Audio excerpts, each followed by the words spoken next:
umaga ba, 5 AM po. Tapos nakagising ako na may tunog. Mga 30 minutes po na nag-aanuhan sa loob. Tapos nagising po ako. Pagising ko, binuksan ko. Yun nga, tumakbo na sila.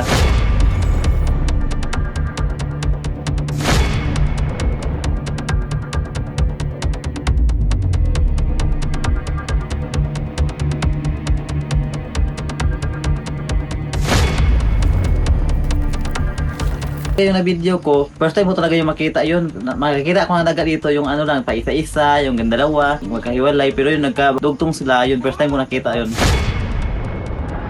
Parang natakot po ako na first time ko na ano, tapos bagong gising pa po ako, tapos umagang-umaga pa ba, pagtingin ko, yun po nakita ko. Parang natakot po ako.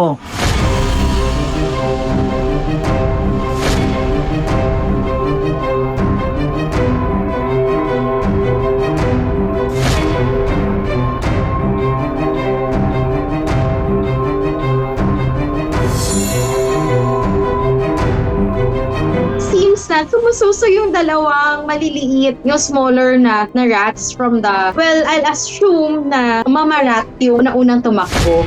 Tapos nasabit na lang yung dalawang maliliit ng babies. Dalawa yung nakasabit doon sa nanay.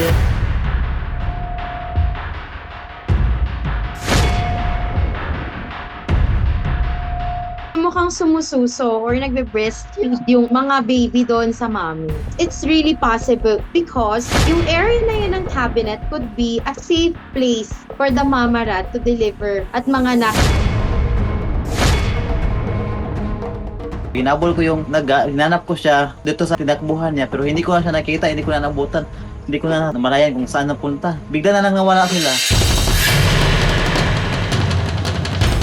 Hahanap ang daga ng safe na lugar. So kung kunyari yung Durabox, kung doon siya sa may, sisiksik siya doon sa may likod, kung alam niya, feeling niya secure siya, hindi siya makikita, makakatago siya. Now, it apparently looks like may mga baby siya doon. So, dala-dala niya yon. Now, kung nadidisturb sila or gusto niya mag-evacuate, dadali niya yung mga anak niya. And hindi naman niya maaaka yung mga yon. So, ganun ang gagawin nila. Kakagat sila, usually by mouth, no? Kakapit sila dun sa, sa tail nung mother.